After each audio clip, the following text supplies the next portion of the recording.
Mark Koshwitz back with you.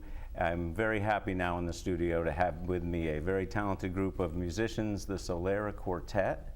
And very cool what they do. They play they'll correct me if I'm wrong, I'm sure, a series of musical concerts right along in the beautiful churches on our shoreline to help fund their outreach programs to take music to folks who may not otherwise, maybe not otherwise see it.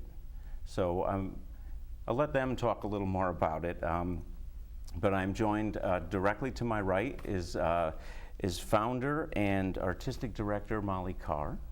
Welcome to the show. Thank you. And to her right, I have Tricia Park. Hi, thank you. And to my left now, I have Miki Cloud. Hi. And we have the gent with the cello next to him, cello. We have Andrew Jans. Hi. Welcome to the show. Thanks for having us. Yeah, thanks. And they are all part of Project Music Heals Us.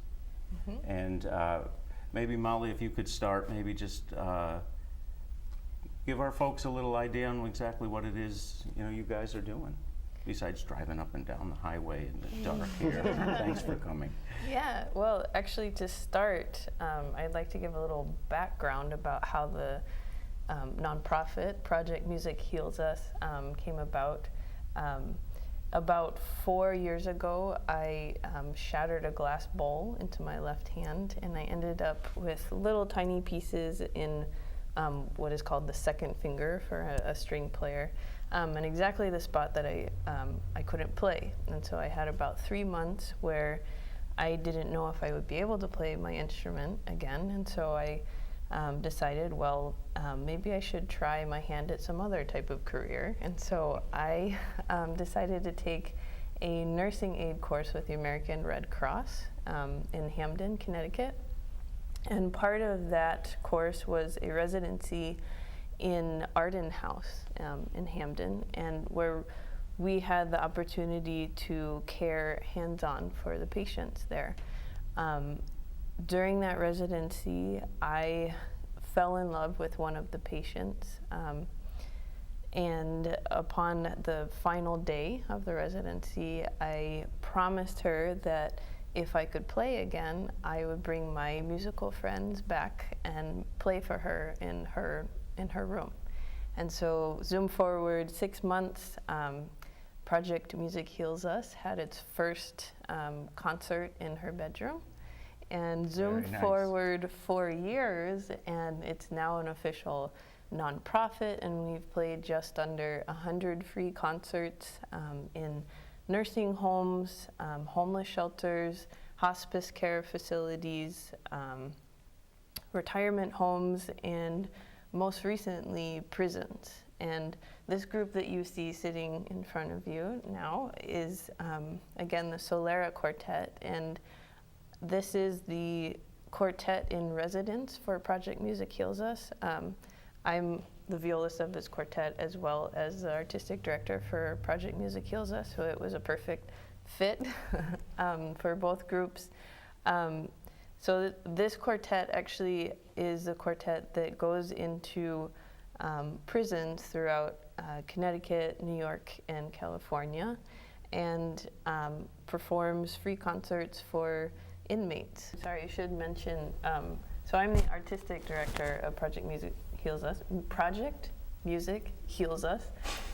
But Andrew actually, because we've grown so fast, in 4 years, it's become more than I can handle by myself. And so now that we're an official nonprofit, we have a board and all of this, we also have our first employee, sort of, which is Andrew Jans is now the director of prison outreach. So we have a whole separate field, I guess, that is specifically for prison outreach, and Andrew's the one that takes care of all of that. So he's kind of our boss for for any of our. He's got the cello. Yeah, it's true. Yeah. We actually just yesterday and today had the opportunity to perform. How many concerts have we played? We did three in the last 2 days.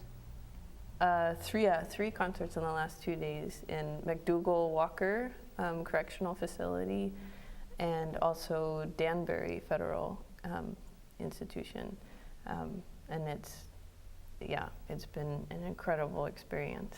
Oh, it sounds great. So, in order to help you folks be able to do that, there's a series of concerts on the Shoreline. Exactly, yeah. So 5 times a year for the past, we're in the 4th season now, 5 times a year we bring musicians from all over the world. We've had people as far as Tel Aviv and Berlin and South Africa come and play. And we all congregate in New York and have a good time rehearsing for a couple of days, and then we come out to Connecticut and we perform in the churches in Guilford and Madison. And those, what we call formal concerts, are ticketed events, and all of the ticket sales go towards helping fund these other free concerts that we play elsewhere. Very nice. And I see February 2nd, Madison, and March 9th in Guilford. And folks would be able to find out about this on, because I was prowling your website, so that seems to be a lot of information on there. Yep, you just go to projectmusichealsus.com and just go to the schedule page and you should find all you need. Or the donate page. Yeah, you can also peruse that. Okay, Yeah. so there's actually a way that people could help even if they couldn't get to one of the ticketed shows? Absolutely, yeah. Oh, good. Very nice. And I saw you have a presence on Facebook as well. We're trying. Trying? Yeah. I spend too much time on there. Yeah. So maybe. Yeah. We just actually had a band called Break of Reality. It's a three cello and drum band coming to do the last concert for this series, and they put us out on their Facebook. They have a huge Facebook presence, I think it's 400,000 followers, and so we were able to get a little bit of word out about Project Music Heals Us. And Very nice. That's the beautiful thing about social media, Yeah, is a lot of cross. the connections that can be made.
all of the concerts that we've been playing, it's a lot of administrative work.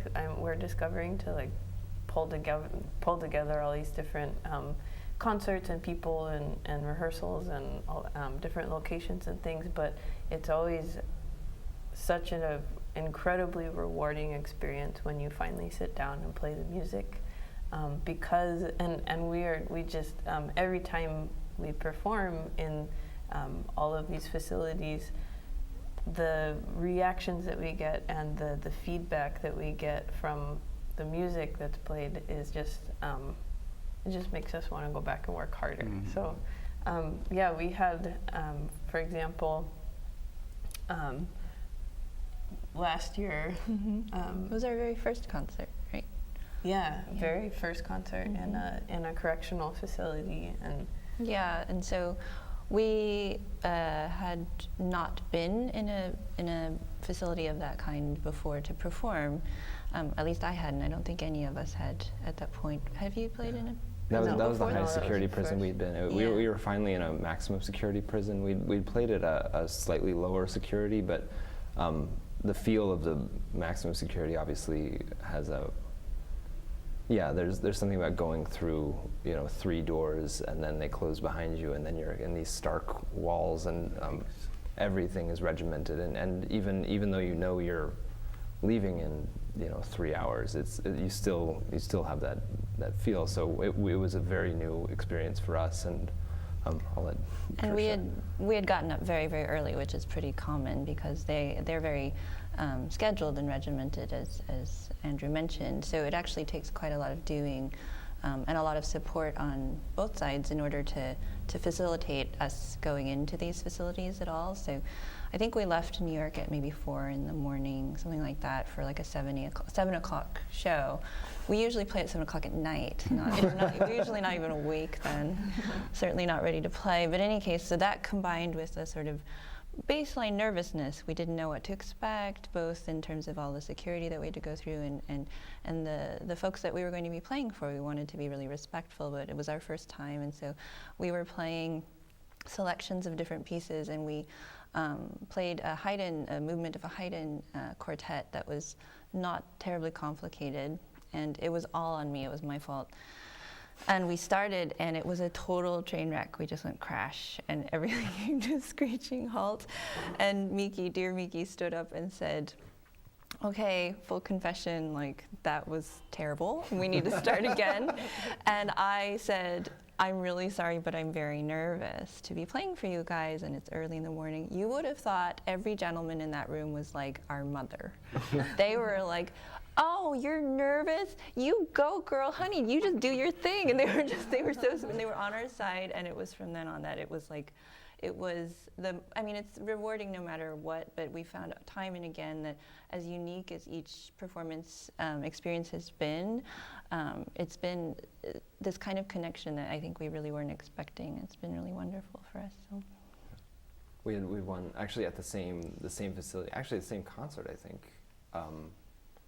After the show, a man came up to me specifically because I was the cellist, and he mentioned that his niece had just started taking cello lessons before that he was sent in, and we didn't discuss his term length or anything, but he said that it was one of his biggest regrets that he couldn't be there for her to support her in this endeavor that who knows where it could take her, and so it was kind of a big thing that he would divulge that, and trust me with that information. And so we talked for a little bit, and both of us got, a little flustered. And then he went to compose himself before they had to leave for their mandatory check. And it was only after they left that a woman named Verone, who was the principal of the school at the time in the prison, came up and told us, I don't know what you said or what you did or what you guys brought out, but that guy hasn't talked to anybody in months. Like, he came in here and shut off, and our psychological staff's been trying to evaluate and trying to help him, but when we saw him talking with you, we saw an opening to move the dialogue forward, to try and really approach a new way of helping him. So we always talk about the title the nonprofit is Project Music Heals Us, and you know the word heal is a very loaded word. You know, you're talking about changing someone's life, and we don't take that lightly. And it's when we feel like we actually have those moments, and they're not always, you know, that acute, but like Molly said, it inspires us to go back and work harder and make sure that we're really like giving everything we can to the mission. Yeah, so one thing I think that's really powerful about this program is that it's called Project Music Heals Us, not Project Music Heals You. And as musicians, what we've found so rewarding about playing these concerts is that they've been so artistically and personally rewarding for us. And I think they've really inspired us to get to the heart of what we do. And it's, I think philosophically and even musically, it's helped us really hone in on what's most important about every score that we're playing so that we can communicate it in a way that's clear and well done. And in a way, it sort of raised the stakes. Because let's say you play, you know, a concert in a fancy hall and you don't do well, maybe you get a bad review or something, you get your ego bruised. But if you have a chance to reach people who can't make it out to a concert, who are in a place where they're disconnected from other people and they're isolated, and you have the chance to reach them with music that we believe is some of the greatest creations by human beings, well, then the stakes are really high, and you better do a darn good job, you know. And I think that it's really helped us to distill and hone what exactly it is we're doing, and that way it's bolstered and in a way healed us in a deep way as artists and as people too. Yeah.